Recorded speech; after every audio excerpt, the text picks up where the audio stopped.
Hi friends. അങ്ങനെ ഇന്നത്തെ video എന്താണെന്ന് വെച്ച് കഴിഞ്ഞാൽ മഷ്റൂമിൻ്റെ ബാഗ് സെറ്റാക്കലാണ് ഇന്നത്തെ പരിപാടി.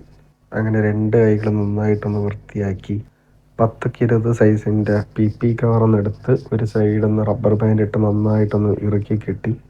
ഇങ്ങനെ ചെയ്യാനുള്ള കാരണം എന്താണെന്ന് വെച്ച് കഴിഞ്ഞാൽ ബാഗിൻ്റെ ഷേപ്പ് നല്ല സിലിണ്ടർ ഷേപ്പിലങ്ങ് കിട്ടും. അങ്ങനെ ഒരു സൈഡിൽ കൂടെ ബാഗ് സെറ്റാക്കുന്നു, ഒരു സൈഡിൽ കൂടെ ചൂടുവെള്ളം സെറ്റാക്കുന്നു. എന്നിട്ട് ഇപ്പോൾ നമ്മൾ കെട്ടി വെച്ച കവറെല്ലാം തിരിച്ചിട്ട് അതിനെ നന്നായിട്ടൊന്ന് നൂത്ത് കൊടുത്ത് നമ്മുടെ ഈ ബെഡ് സെറ്റാക്കുന്ന പെല്ലറ്റിലാണ്. അങ്ങനെ റബ്ബർ ബാൻഡ് ഇട്ട് വെച്ച കവറിൽ 1 കിലോ പെല്ലറ്റ് നമ്മൾ കറക്റ്റ് തൂക്കം നോക്കി സെറ്റാക്കി വെച്ച കവറിലങ്ങ് ഇടണം. അതുപോലെ നമ്മൾ 8 കവർ സെറ്റാക്കി വെച്ചു. അതേപോലെ 8 കവറിലും ഓരോരോ കിലോ വെച്ച് 8 കവറിലായിട്ട് ഇടണം.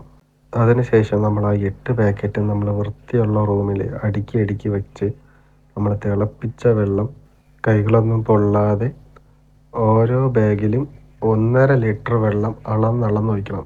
ഞങ്ങൾ ഉപയോഗിക്കുന്ന കപ്പ് അത് കറക്റ്റ് 1.5 ലിറ്റർ വെള്ളമാണ്. കൂടാനോ കുറയാനോ പാടില്ല ഗൈസ്. 7 മണിക്കൂർ ഇതിനെ നല്ല വൃത്തിയുള്ള റൂമിൽ സൂക്ഷിച്ചു വെച്ചിരിക്കണം.